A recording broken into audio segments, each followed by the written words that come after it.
तहरीक इंसाफ जब इक़्तिदार में थी तो भी बहुत इस तरह की खबरों में रहती थी और इक़्तिदार से बाहर आने के बाद भी अब बहुत लंबा अरसा हो गया।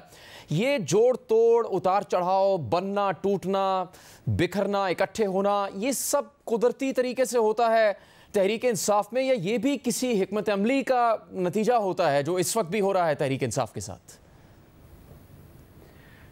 जुनैद भाई, सबसे पहले तो आपके साथ बात करके बड़ी खुशी हो रही है, और जहाँ तक आपके सवाल का ताल्लुक़ है तो ये जो तहरीक इंसाफ के अंदरूनी इख्तलाफात हैं, ये कोई पाकिस्तान का बहुत बड़ा कौमी मसला नहीं है। उसकी वजह यह है कि एक तो ये अपोजिशन पार्टी है, दूसरा अंडर फायर है, और जो हुक्मरान पार्टियां हैं उनके अंदर भी बहुत से इख्तलाफात हैं, लेकिन आप देखें कि उसके बारे में ज़्यादा बात नहीं होती।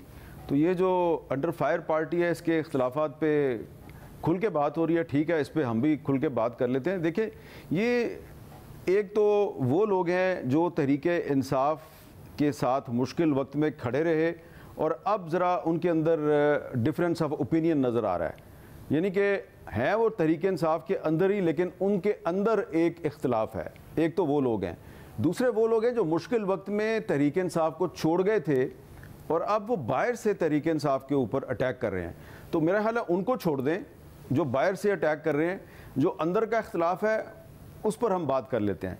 अब जो अंदर का इख्तलाफ है वो जिन लोगों के दरमियान में भी है, जुनैद भाई, उनकी अपनी क्या हैसियत है, उनकी कोई कॉन्स्टिट्यूंसी है, कोई उनका वोट बैंक है? वो सारे के सारे इमरान खान के नाम के मोहताज हैं, और इमरान खान के नाम पे ही उनको वोट मिला है, और कोई MNA बन गया, कोई MPA बन गया, कोई सेनेटर बन गया। तो उनका इख्तलाफ किस बात पे हो रहा है? इख्तलाफ की एक बड़ी वजह यह है कि जी अभी तक इमरान खान साहब रिलीज़ क्यों नहीं हुए। अच्छा, अब अगर इमरान खान अभी तक रिलीज़ नहीं हुए तो इसमें वो कह रहे हैं जी, एक ग्रुप कह रहा है कि वो जो पार्टी के वकील हैं और जो पार्टी की लीडरशिप है इस वक्त, यानी कि चेयरमैन है और जनरल सेक्रेटरी हैं और बाकी जो अहदेदार हैं, वो उसके ज़िम्मेदार हैं।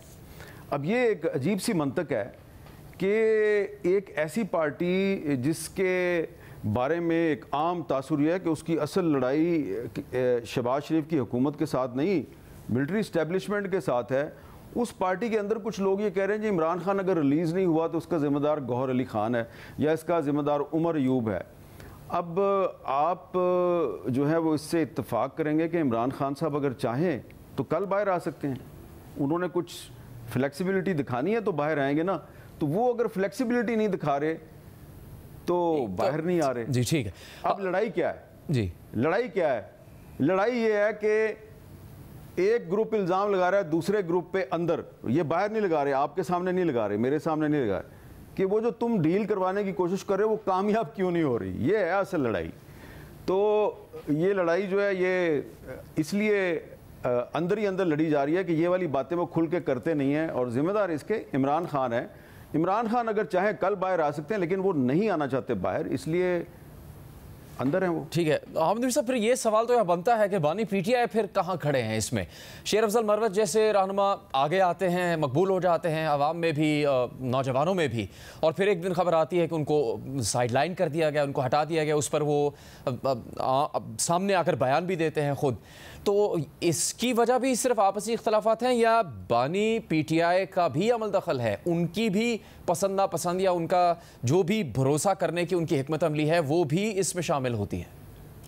देखें, आपने कहा कि शेर अफजल मरवत सामने आते हैं अवाम में और नौजवानों में मकबूल हो जाते हैं, फिर साइड लाइन हो जाते हैं। अब ये जो आपने बात की, अगर आप बुरा ना मनाएं, ये उनके बारे में ये बात कौन कहता है कि जी वो अवाम में और नौजवानों में बड़े मकबूल हैं? ये बात इस हुकूमत के वफाकी वज़ीर इत्तलात जनाब मोहतरम अताउल्लाह तारड़ साहब कहते हैं कि जी शेर अफजल मरवत जो हैं वो अवाम में और नौजवानों में बड़े मकबूल हैं। चले मान लिया कि शेर अफजल भाई जो हैं वो अवाम में और नौजवानों में बड़े मकबूल हैं, तो भाई अगर वो मकबूल हैं तो उनको साइड लाइन किया गया, तो वो जो नौजवान और अवाम हैं उन्होंने इस्लामाबाद के आपरा चौक में या पेशावर के किस्सा ख्वानी बाज़ार में मुजाहरा क्यों नहीं किया, नज़र क्यों नहीं आए, और शेर अफजल मरवत साहब लंदन में क्यों बैठे हुए हैं?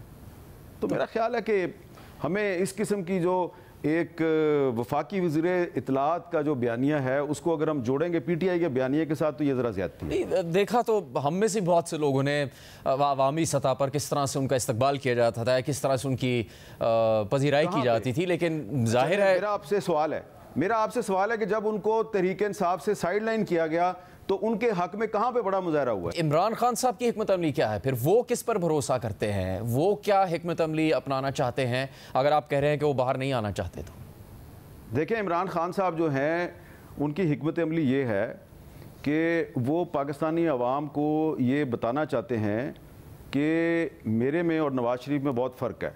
नवाज शरीफ जो है वो इस्टेब्लिशमेंट के साथ डील करके न सिर्फ जेल से बाहर आ जाता है बल्कि पाकिस्तान से भी बाहर चला जाता है। मैं भी ये कर सकता हूँ, लेकिन ना मैं पाकिस्तान से बाहर जाऊँगा ना मैं जेल से बाहर आऊँगा। मैं अगर आऊँगा तो अदालती फ़ैसले के ज़रिए बाहर आऊँगा। ये उनकी स्ट्रेटजी है। और इसमें यह बात दुरुस्त है कि कुछ जो उनकी पार्टी के लोग हैं उन्होंने उनको जाके ऑफ़र कीजिए कि आप कहें तो हम बातचीत करें। तो खान साहब ने कहा ठीक है, आपकी मर्ज़ी है, आप करें बातचीत जिससे आपने बातचीत करनी है। वो गए, उन्होंने बातचीत की, वो एक ऑफ़र लेके आए, खान साहब ने रिजेक्ट कर दी। फिर एक और साहब थे, वो एक ऑफ़र लेके आए, वो भी रिजेक्ट कर दी। तो मैं आपको बताना ही चाहता हूँ कि इमरान खान अगर जेल में है तो उसकी वजह सिर्फ इमरान खान है। वो चाहें तो बाहर आ सकते हैं। अगर वो बाहर नहीं आ रहे, रिलीज़ नहीं हो रहे, तो इसके ज़िम्मेदार ना गौहर खान है ना उमर यूब है। तो जो इरफान सिद्दीकी साहब का बयान है जिसमें उन्होंने तहरीक इंसाफ से मुतालिक ये कहा कि ये उनकी जीत है कि अमेरिका से उनके लिए आवाज़ उठाई गई है, तो उनके बयानिया बनाने की जो सलाहियत है उसको फिर उन्होंने तस्लीम कर लिया इरफान सिद्दीकी को, चूँकि उन्होंने कहा कि जब उनकी जमात को इक़्तिदार से निकाला गया तो वो कोई बयानिया नहीं बना सके थे। मेरे प्यारे जुनैद भाई, इरफान सिद्दीकी साहब का ताल्लुक मुस्लिम लीग नून से है। जी जी, मैं आपकी खिदमत में बार बार यही मुअद्दबाना गुजारिश कर रहा हूँ कि मुस्लिम लीग नून के रहनुमा अताउल्लाह तारड़ हों या इरफान सिद्दीकी साहब हों, वो जो तहरीक इंसाफ के बारे में कहते हैं उसकी ज़्यादा अहमियत नहीं है। तहरीक इंसाफ के बारे में उस चीज़ की ज़्यादा अहमियत है जो इमरान खान साहब कहते हैं। और ये शेर अफजल मरवत हों या गौहर खान साहब हों या उमर अयूब साहब हों, ये इमरान खान के नाम पे वोट लेके आए हैं और इमरान खान ही तहरीक इंसाफ है। ये कोई अच्छी बात नहीं है कि इमरान खान तहरीक इंसाफ है, क्योंकि जो पॉलिटिकल पार्टी होती है उसकी असल ताकत उसका मंशूर, उसका नज़रिया होना चाहिए। लेकिन हमारे यहाँ किसी भी पार्टी का जो असल ताकत है वो उसका नज़रिया या मंशूर नहीं है। लेकिन बहरहाल ये पाकिस्तान की एक ज़मीनी हकीकत है कि तहरीक इंसाफ जो है वो सिर्फ इमरान खान का नाम है। बाकी ये जो आपस में लड़ रहे हैं तहरीक इंसाफ में, इनकी कोई अहमियत नहीं है। चले, आपकी बात ही अगर तस्लीम कर ली जाए तो इस तरह के इख्तलाफात की नौयत में जो दूसरी जमातों से कुर्बतें बढ़ रही थी तहरीक इंसाफ की, या बढ़ रही हैं इस वक्त भी, मौलाना फजलुर रहमान हो गए, दीगर रहनुमा, अपने अंदरूनी इख्तलाफात अगर इस तरह के हैं तो फिर उनके साथ इत्तेहाद बना सकेंगे, उनके साथ चल सकेगी तहरीक इंसाफ? ये एक मौलाना फजलुर रहमान साहब की तरफ से भी असद कैसर साहब को ये बात कही गई है कि भाई ये आप पहले अपने तो मामला ठीक करें, फिर आप हमारे साथ भी आगे दोस्ती कर लें। तो असद कैसर साहब ने भी उनको यही कहा कि देखिए मौलाना साहब, हमें इमरान खान ने कहा कि मौलाना से जाके मुज़ाकरात करो। तो तहरीक इंसाफ जो है वो आपके साथ एज आ पार्टी मुज़ाकरात कर रही है, हम एज आ पार्टी आपके साथ चलना चाहते हैं। जिनके साथ तहरीक इंसाफ एज आ पार्टी नहीं चलना चाहती उनके साथ मुज़ाकरात की ज़िम्मेदारी महमूद खान अचकज़ई साहब को दी गई है। तो अब देखें, इसमें अभी तहरीक इंसाफ के अंदर कंसेंसस नहीं है कि पीपल्स पार्टी और मुस्लिम लीग नून के साथ बातचीत करनी है या नहीं करनी। ये काम तो महमूद खान अचकज़ई साहब ने करना है। लेकिन जहाँ तक मौलाना फजलुर रहमान का ताल्लुक है तो उनके साथ बातचीत पे तहरीक इंसाफ के अंदर कंसेंसस है, और उसमें कुछ लोग थे, उनके कुछ तहफ़्फ़ुज़ात थे। लेकिन जब खान साहब ने कह दिया कि जी बस अब मौलाना से दोस्ती करनी है तो करनी है, तो चुप हो गए वो सारे।